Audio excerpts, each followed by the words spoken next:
Olá pessoal, obrigado por participarem dessa palestra online.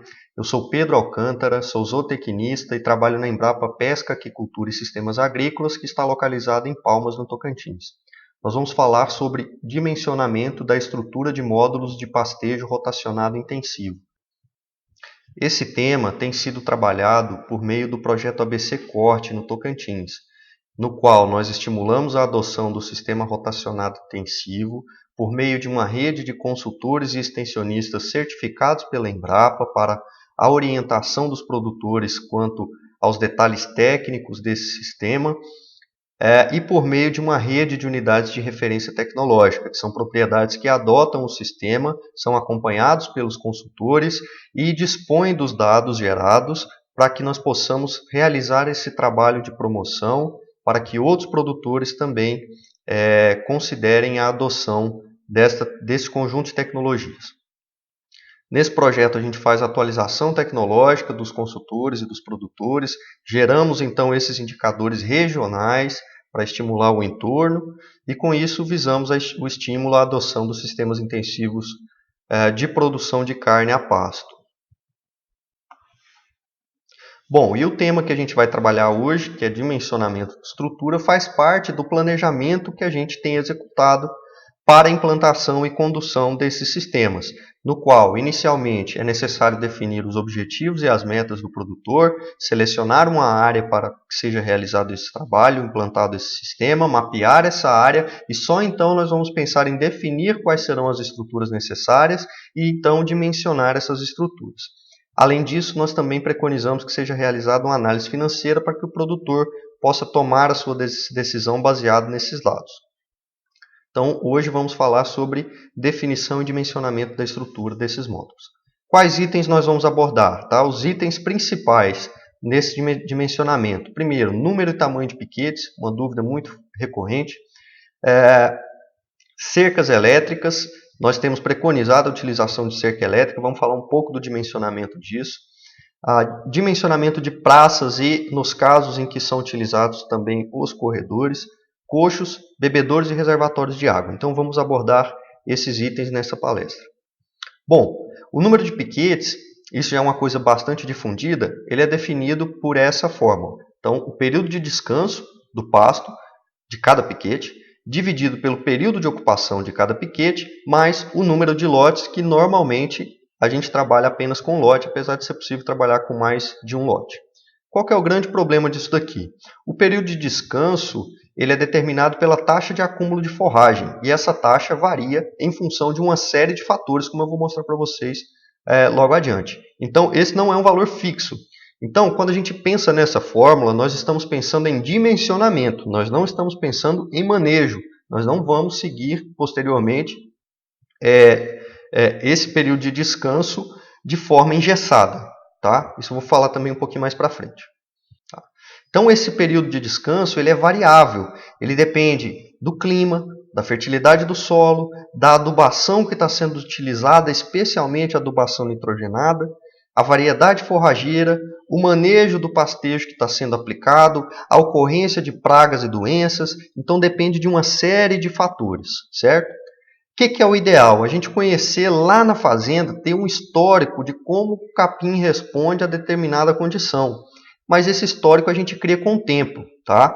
Então, antes de ter essa resposta, eu tenho que usar valores aproximados para poder fazer o dimensionamento. Então, entendam bem, esses valores que estão aí apresentados para sistemas intensivos no Tocantins,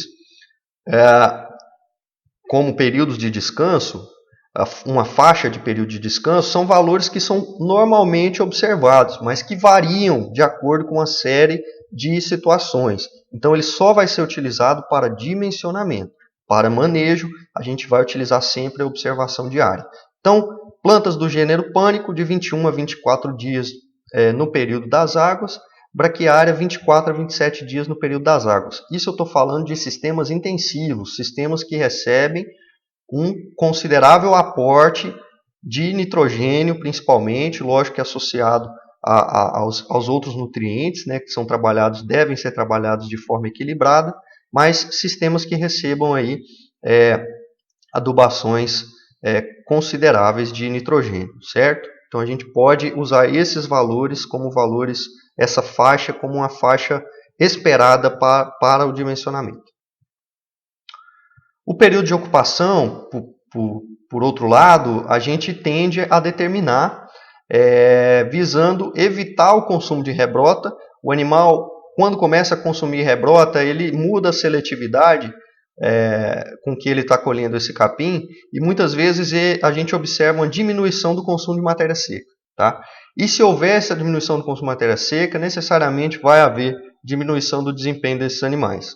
A gente tenta trabalhar com um período de ocupação em sistemas intensivos de até 3 dias, tá? Porque a gente considera que a partir do 4º dia você já tem muita rebrota, muito perfilho novo, muita folha nova, e os animais vão mudar o padrão de consumo, e a tendência é cair o consumo de matéria seca. Aqui um exemplo de dimensionamento, 2 módulos rotacionados, tá? Aqui com o uso de corredores, então eu tenho uma praça central e um corredor que distribui para os pastos, para os piquetes. Tá? Da mesma forma que uma praça central distribuindo para os piquetes um outro formato aqui de corredor, certo? Eu posso optar também por não trabalhar com corredor. Muito comum, por exemplo, em pivôs, né? Então você tem uma praça central e aí você tem a divisão dos piquetes em pizza ou meia pizza, como esse caso que está aqui na tela. Bom, vamos falar um pouco sobre dimensionamento de cerca elétrica. Vou trabalhar com distância entre estacas de 20 a 30 metros. E está aqui o principal ponto de economia em relação à cerca convencional. Tá? Então diminuo muito o uso de estacas e posso até mesmo utilizar vergalhões para sustentação do arame. Lembrando que na cerca elétrica o que segura o animal não é a tensão do arame, sim a voltagem que eu tenho na cerca. Então eu tenho que ter no mínimo 3.500 volts na cerca de fora a fora para que os animais respeitem essa cerca elétrica. E esse é o principal ponto de erro onde não funciona a cerca elétrica. Não tem voltagem suficiente para segurar os animais. A gente tem trabalhado com 3 fios de arame, sendo 2 fios aterrados, o superior e o inferior, e um fio positivo, que é o fio do meio. Por que os fios aterrados? Porque em situações em que o animal não faça o terra com o casco, por exemplo, solo muito seco, ele, ao colocar o pescoço entre os fios, vai encostar no fio aterrado e no fio positivo, vai fechar o circuito e ele vai receber a descarga que vai ser suficiente para gerar um incômodo que ele entenda que ali não é para ele passar, sem nenhum prejuízo ao bem-estar desse animal. A distância entre fios sugeridos. Primeiro fio de 40 a 45 centímetros, o mais baixo, aterrado. O segundo, do meio, 70 a 75 centímetros, fio positivo, eletrificado. O terceiro, fio aterrado, 105, né, 1,05 m a 1,10 m do solo. E o custo estimado que a gente tem observado nos sistemas que a gente acompanha de R$ 3.500 a R$ 4.000 por quilômetro de cerca. As praças e os corredores. O ideal é que se escolha um terreno com declividade inferior a 5%, tá? Isso pensando no conforto dos animais nessa praça. Tá? A distância máxima da praça até o último piquete preconiza-se que seja de 600 metros, para que esse animal reduza a caminhada, reduza gasto energético com exercício físico, tá? E direcione essa energia consumida para ganho de peso. A área da praça que a gente tem utilizado de 12 a 15 metros quadrados por UA. Aí eu vou ter que considerar características da área, então questão de declividade, vou ter que considerar características do solo, se eu estou numa área mais argilosa, que tende a dar muito empossamento, eu vou tentar trabalhar próximo das 15 UAs, 15 metros por UA, talvez até um pouquinho mais. Tá? Eu estou num solo arenoso, tenho uma certa declividade para escorrer a umidade, posso trabalhar com os 12 metros quadrados por UA. Sombreamento, a gente sugere que seja feito o plantio de árvores ao redor da estrutura da praça, preferencialmente árvores de sombra projetada, também para evitar acúmulo de água. Então, talvez a opção de crescimento mais rápido e maior viabilidade seja o eucalipto para isso daí. Os corredores e as porteiras, largura mínima de 6 metros. Aí considerar o tamanho do lote. Se eu tiver um lote grande, se eu estiver trabalhando um rotacionado para 300, 400 bois, vou trabalhar, obviamente, uma largura de corredor maior. Considerar também a largura dos implementos que vão passar nesse corredor e que vão manobrar nesse corredor, mas minimamente 6 metros. Não economize em corredor. Coxos.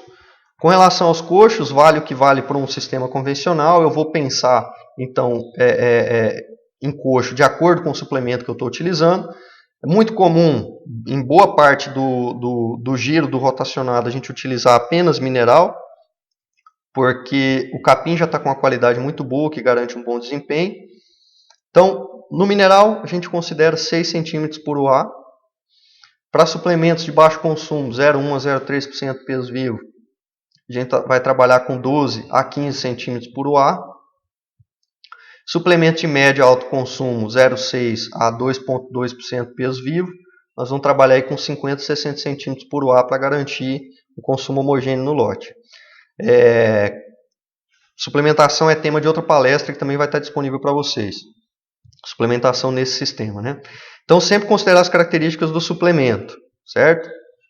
Atenção redobrada em sistemas intensivos com adubação nitrogenada, onde a gente utiliza sempre suplementos energéticos. Tá? O capim está com a proteína alta, a gente tende a não utilizar proteína suplementar para esses animais. Então, quando eu entro com suplementos energéticos, o consumo é maior ainda. Então, eu tenho que ter um dimensionamento de coxa adequado, senão eu vou ter desuniformidade no consumo. E sempre monitorar, né? Depois de projetado, quando estiver rodando o sistema, sempre monitorar, ver se os animais estão tendo acesso, se o dimensionamento que você fez está batendo para as características desse lote que você está rodando. Bebedouros. A gente tem que considerar o seguinte, os animais eles podem ter o pico de consumo, onde eles apresentam até 50% do consumo diário dentro de 2 horas. Tá? Isso são dados científicos que embasam essa afirmação. Então, se eu tenho, por exemplo, um lote de 200 UAs, né, e esses animais consumam aí 40 litros por dia, eu vou ter um consumo de 8.000 litros por dia nesse lote. Tá? Se eu tenho um sistema cuja vazão é de 1.000 litros por hora, né, uma boa vazão, então eu tenho um volume diário necessário de 8.000 litros, metade desse volume, ou seja, 50% desse volume, que são os 4.000 litros, tem que ser igual à vazão do sistema, que nesse exemplo aqui eu estou colocando 1.000 litros por hora, vezes 2, né, que eu tenho 2 horas, mais o volume estocado nos bebedouros. Né? Então, para eu determinar o tamanho então, desse bebedouro, né, que é o meu objetivo com essa conta, eu tenho 4.000 litros igual a 1.000 litros por hora vezes 2, que são 2 horas onde os animais vão consumir esses 4.000 litros, mais o volume estocado. Então, eu vou ter que o volume estocado vai ser igual a 4.000 menos 2.000 litros. Eu tenho que ter 2.000 litros bebedouro, volume dos bebedouros, tá? De 2.000 litros. Pelo menos isso. Ideal que você coloque também uma margem de segurança com relação a isso daí, para garantir que os animais estão consumindo bem. Outro ponto relacionado a bebedouro é o espaço, o acesso ao bebedouro. Não adianta eu ter volume e não ter acesso, porque os animais podem ter o comportamento mais gregário, principalmente se forem lotes menores, e eles vêm todos de uma vez só à praça para beber água, para consumir o suplemento e muitas vezes para deitar à sombra, né, ruminar ou mesmo permanecer em ócio. Então eu tenho que garantir pelo menos 3 a 5 centímetros lineares por UA de acesso aos bebedouros. Isso é muito importante. Com relação ao reservatório de água, a gente sugere que o reservatório que abastece os bebedouros ele tenha um volume suficiente para fornecimento de água pelo menos por 3 dias, porque é o período de acontecer algum problema no bombeamento dessa água, né, ou algo desse tipo, né, seja na distribuição, é um período que você tem de segurança para fazer o reparo necessário, né, e não ficar sem água, não ter, por exemplo, que tirar os animais da área por falta de água. Tá? Então, pelo menos 3 dias, que é o tempo de você conseguir fazer esse reparo. Tá? Então, um reservatório, por exemplo, que atenda 1.000 AS, né, digamos que a gente tenha então, essas 1.000 AS com consumo de 40 litros por dia cada UA, então eu tenho que ter, o meu consumo diário é de 40.000 litros. Então, meu reservatório seria de pelo menos 120.000 litros para atender esse lote de 1.000 AS. Tá? que não seja só um lote, mas aquele conjunto de animais pode estar dividido em mais de um lote, né, que está sendo abastecido com água desse reservatório. Então aqui um exemplo de um módulo rotacionado do projeto, esse fica no município de Novo Jardim, no sul do Tocantins. Então aqui a gente tem a praça com coxo bebedouro, né? Aqui não é uma sombra projetada, é uma sombra de copa, que é uma sombra natural que já tinha lá, o solo é arenoso, a gente optou por manter e está funcionando bem, não está dando muito empoçamento. Os animais nesse sistema estão utilizando o corredor para acessar então os diferentes piquetes. Nesse momento eles estão realizando pastejo nesse piquete, muito provavelmente o próximo a entrar é esse daqui, pelo volume de forragem, né? E dessa forma o manejo vai sendo realizado. Utilização de cercas elétricas, né, com estacas bem distantes uma da outra. Bom, como considerações finais sobre dimensionamento, a gente tem que dimensionar baseado em parâmetros validados, tá? Não adianta a gente pensar um dimensionamento em cima de achismos. Os erros no dimensionamento, eles podem custar dinheiro, porque você pode ter redução de desempenho do animal. Por exemplo, você tem um espaço de bebedouro menor que deveria ter, ou um volume menor que deveria ter, o animal não bebe água, não vai ter desempenho adequado. Dimensionamento de coxo, né? Então, tudo isso tem que ser bem pensado. Outro ponto, que essas estruturas custam dinheiro. Então, nem o subdimensionamento é adequado e nem o superdimensionamento também é adequado, tá? Então, a gente tem que dimensionar isso de uma maneira correta, tá? Para evitar investimentos desnecessários. E as particularidades, claro, de cada propriedade, cada projeto tem que ser observadas, os técnicos estão aí para orientar a respeito disso, e o comportamento dos animais tem que ser observado. E sempre ajustes podem e devem ser realizados. Começou a rodar, observou que um ponto não está funcionando bem, vamos buscar fazer um ajuste, isso é importantíssimo. Bom, hoje essa é a rede certificada pela Embrapa por meio do projeto ABC Corte para atendimento de produtores que visam intensificação da produção de carne a pasto.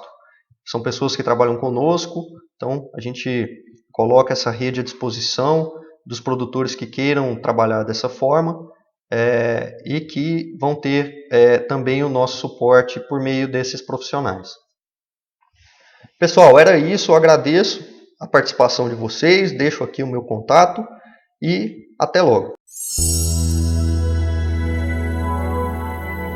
Embrapa e Agrotins.